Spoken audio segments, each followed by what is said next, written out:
Assalamualaikum warahmatullahi wabarakatuh. Perkenalkan, nama saya Cynthia Zalmida, BP 19110005.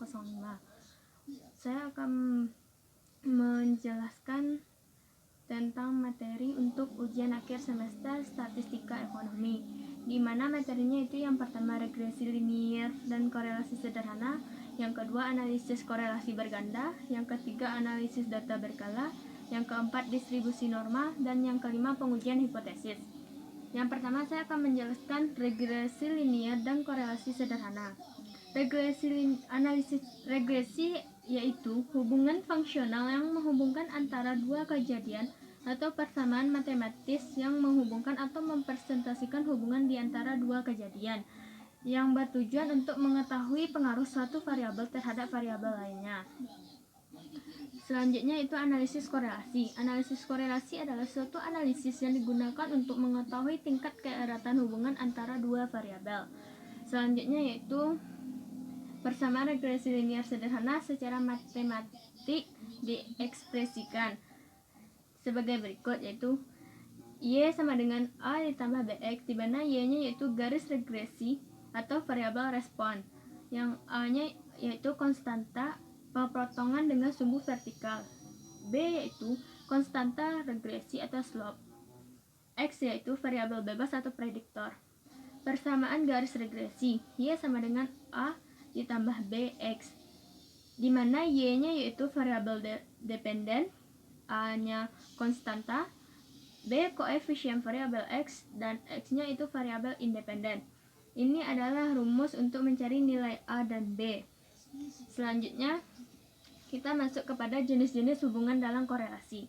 Yang pertama itu hubungan positif atau korelasi positif, yang terdapat hubungan di antara dua variabel. Jika variabel bebas atau yang disebut dengan X naik, maka variabel terikat atau Y juga naik. Yang kedua itu hubungan negatif atau korelasi negatif, di mana terdapatnya hubungan di antara dua variabel. Jika variabel bebas naik atau X, maka variabel terikatnya atau disebut dengan Y turun. Yang ketiga itu tidak ada hubungan atau tidak ada korelasi. Kedua variabel bebas X dan terikat Y tidak menunjukkan adanya hubungan. Yang terakhir itu hubungan sempurna apabila kenaikan atau penurunan variabel bebas atau X berbanding dengan kenaikan atau penurunan variabel lainnya atau Y. Selanjutnya kita masuk kepada koefisien korelasi. Yang pertama itu metode least squared.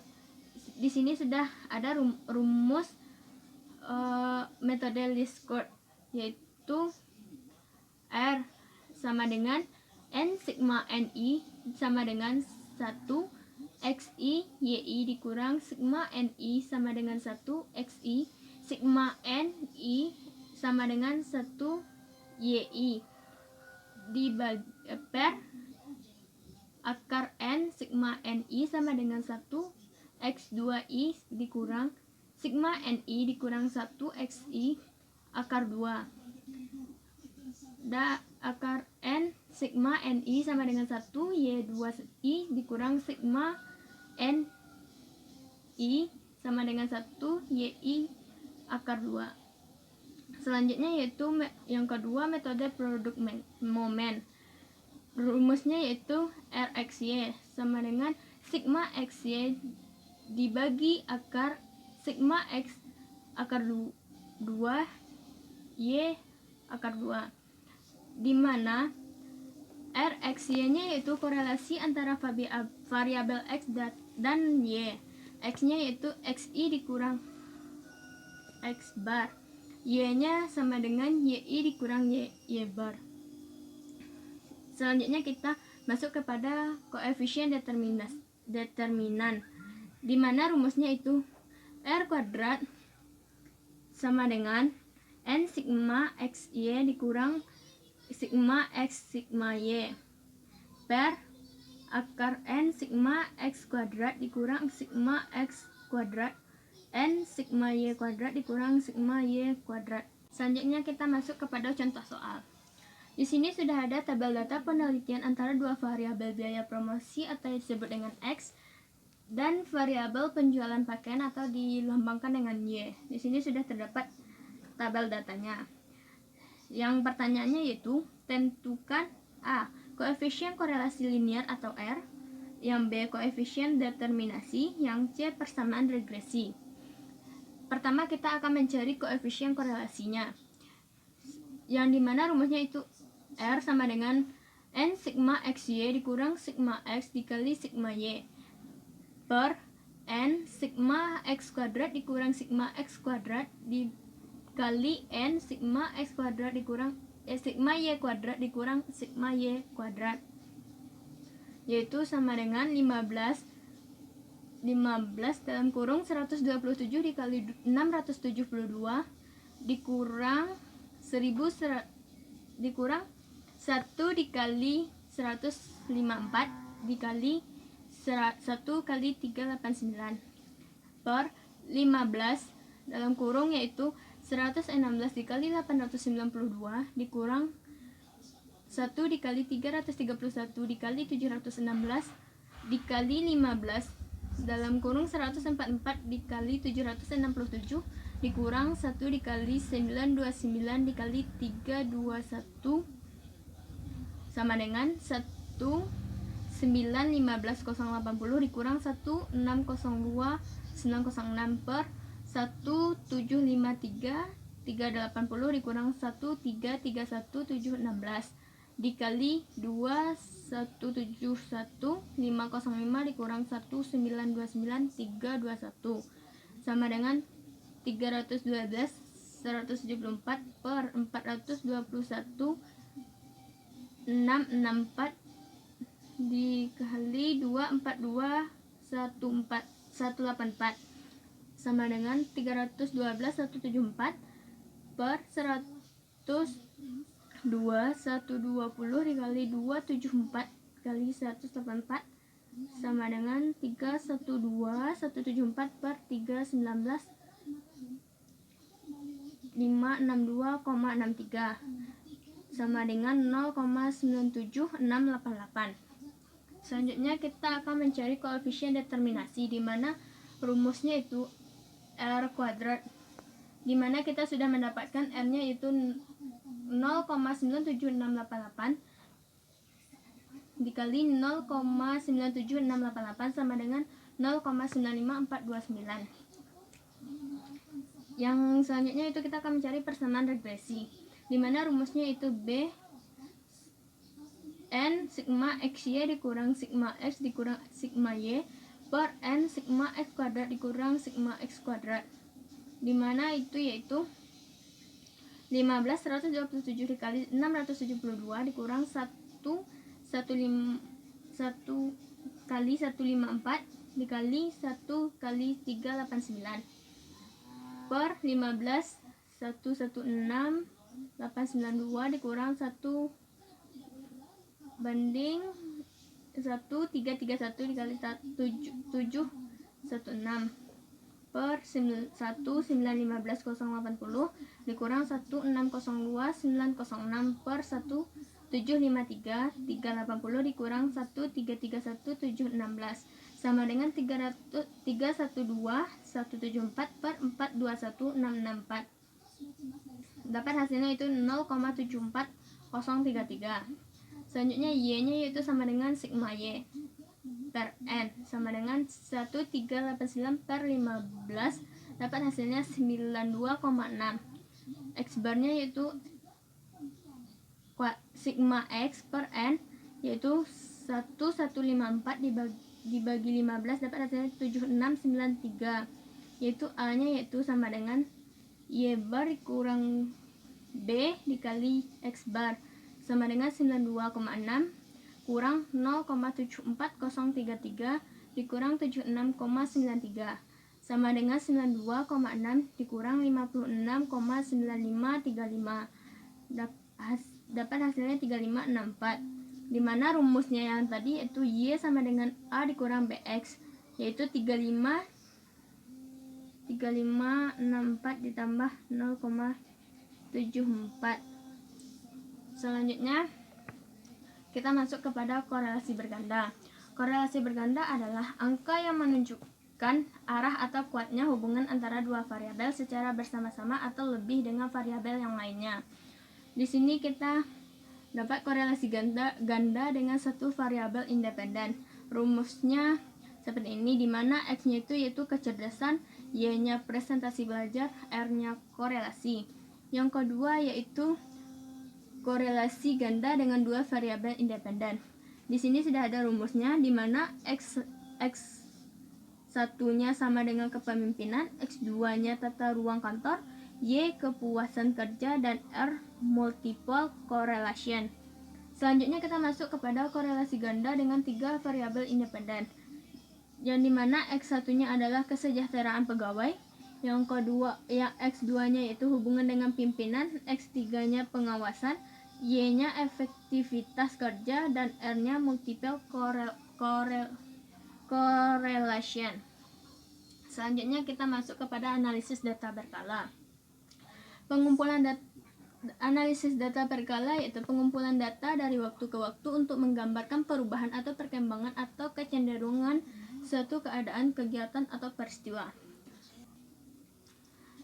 Penggolongan atau gerakan khas data berkala. Yang pertama itu tren jangka panjang atau tren T. Tren jangka panjang itu suatu gerakan yang menunjukkan perkembangan atau kecenderungan secara umum dari data berkala dalam jangka waktu yang panjang. Yang kedua yaitu gerakan siklis atau siklikal atau dilambangkan dengan C, yaitu gerakan atau variasi jangka panjang di sekitar garis tren atau berlaku untuk data tahunan. Yang ketiga yaitu gerakan musim atau seasonal atau dilambangkan dengan S, yaitu gerakan yang mempunyai pola tetap dari waktu ke waktu. Misalnya, naiknya harga bahan makanan dan pakaian menjelang Idul Fitri, menurunnya harga beras pada waktu panen, dan sebagainya. Selanjutnya itu gerakan tak beratur atau irregular dilambangkan dengan I, yaitu suatu gerakan yang sifatnya sporadis atau gerakan dengan pola yang tidak teratur dan tidak dapat diperkirakan terjadi dalam waktu singkat. Misalnya, naik turunnya produksi padi akibat banjir yang datangnya tidak teratur, dan lainnya. Selanjutnya kita masuk kepada metode menentukan persamaan tren linear, di mana yang pertama itu metode bebas. Metode bebas yaitu diberikannya kebebasan sepenuhnya menggambarkan garis tren berupa garis lurus yang terletak antara titik-titik yang diperlihatkan oleh data asli, dan hasilnya akan menjadi sangat subjektif. Yang kedua yaitu metode setengah rata-rata. Metode setengah rata-rata itu membagi dua kumpulan data sama banyak, dan selanjutnya dicari median atau nilai tengahnya dan nilai rata-ratanya. Langkah-langkah metode setengah rata-rata yaitu yang pertama, untuk nilai X yaitu A membagi kumpulan data menjadi dua bagian yang sama. Jika jumlah tahunnya ganjil, maka tahun yang berada di tengah diabaikan. Yang B-nya itu menghitung rata-rata untuk setiap bagian. Yang kedua itu nilai untuk nilai X. Yang A yaitu nilai X berada pada tahun yang berada di tengah masing-masing bagian. Yang B-nya itu jika jumlah tahun genap, maka nilai X yang di tengah dibagi dua. Yang ketiga yaitu metode rata-rata bergerak. Metode rata-rata bergerak adalah setelah rata-rata dihitung, diikuti gerakan satu periode ke belakang. Langkah-langkah menentukan metode kuadrat terkecil yaitu yang pertama yaitu hitunglah rata-rata dari sejumlah data paling awal. Yang kedua itu hilangkan data awal. Yang ketiga ulangi tahap A sampai B sampai data terakhir. Yang keempat yaitu metode kuadrat terkecil. Metode kuadrat terkecil itu dilakukan untuk menentukan nilai A dan B dari bentuk umum persamaan tren. Selanjutnya yaitu kita masuk kepada distribusi normal. Normal itu distribusi kontinu dan yang ditemukan oleh Gauss yang didefinisikan sebagai interval terbuka dengan parameter. Ciri-cirinya yaitu yang pertama grafik simetri terhadap garis tegak. Yang kedua grafik selalu berada di atas sumbu X atau fx. Yang ketiga itu mempunyai satu nilai modus. Yang keempat itu grafiknya mendekati sumbu X tetapi tidak akan memotong sumbu X. Sumbu X merupakan garis batas atau asimtot. Yang kelima itu luas daerah di bawah kurva fx dan di atas sumbu X sama dengan 1 yaitu P.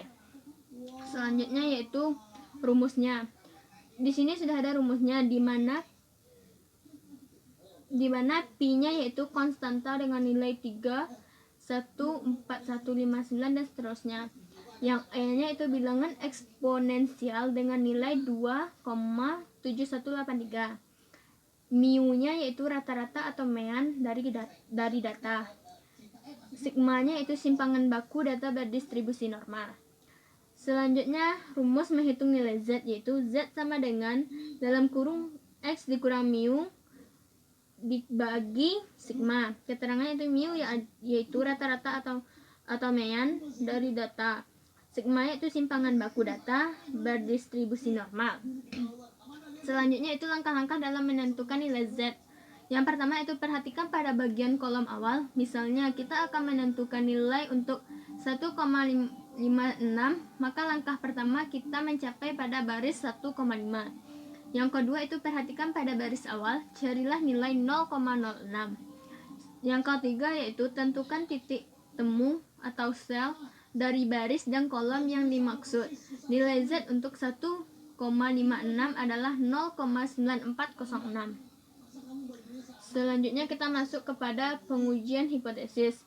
Pengujian hipotesis yaitu suatu asumsi atau anggapan yang bisa benar atau bisa salah mengenai suatu hal yang dapat dibuat untuk menjelaskan sesuatu hal tersebut sehingga memerlukan pengecekan lebih lanjut. Untuk suatu hipotesis yang telah dibuat hanya ada dua kemungkinan yang kita putuskan, yaitu akan menolak atau menerima hipotesis. Menolak artinya yaitu kita menyimpulkan hipotesis tidak benar, sedangkan menerima hipotesis artinya yaitu tidak cukup informasi dari sampel untuk menyimpulkan bahwa hipotesis harus kita tolak. Sifat-sifat pengujian hipotesis.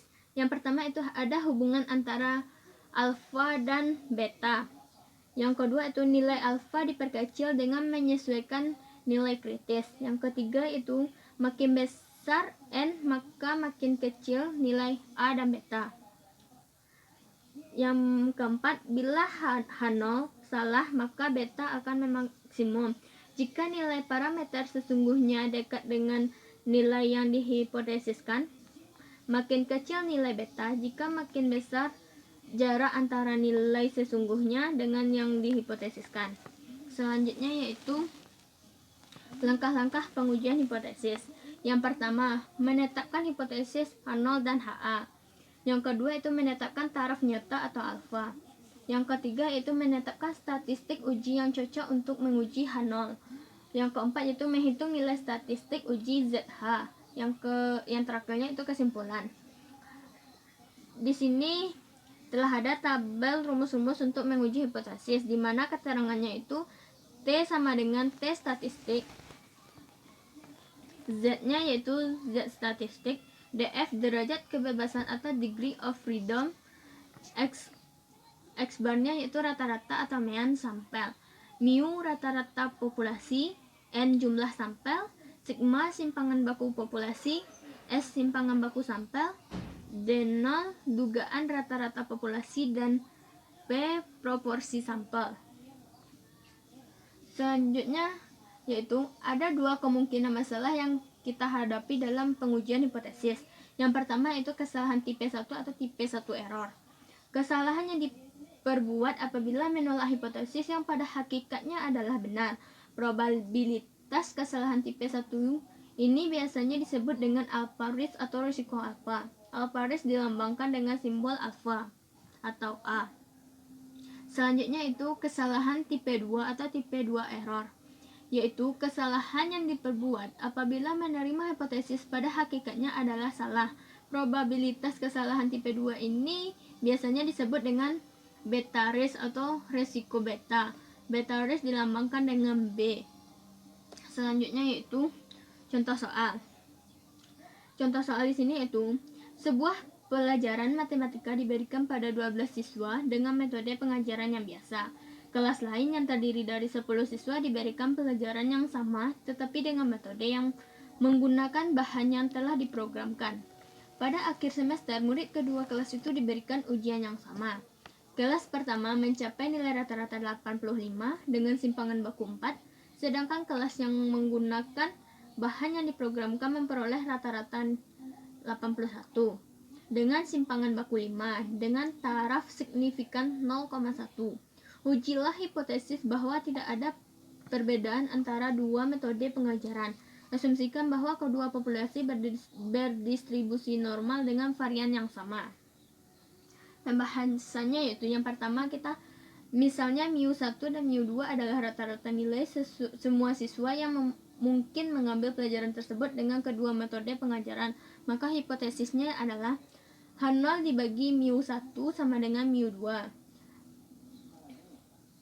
H1 dibagi mu1 tidak sama mu2.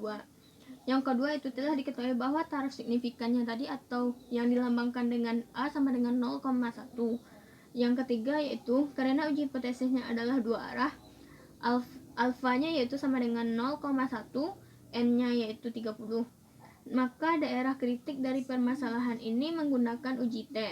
df sama dengan n1 ditambah n2 kurang 2 yaitu 20. Maka T sama dengan 1,725.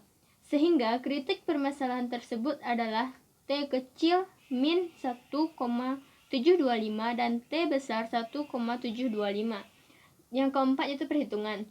Dengan N1 sama dengan 12, N2 10, S1 4, dan S2 5. Rata-rata populasi ke-1 adalah 85 dan rata-rata populasi kedua adalah 81. Rumusnya seperti yang ada pada layar laptop saya. Yang kelima yaitu keputusan. Keputusan yang dapat diambil adalah H0 ditolak karena T hitung berada dalam rentang daerah kritiknya sebesar T besar 1,725 dalam kurung 2,07 besar dari 1,725. Sehingga kesimpulan dapat diambil adalah ada perbedaan antara metode mengajar biasa dan metode mengajar dengan bahan terprogram, di mana metode biasa lebih baik dibandingkan metode dengan bahan terprogramkan. Sekian pemaparan presentasi saya. Saya akhiri dengan Assalamualaikum warahmatullahi wabarakatuh.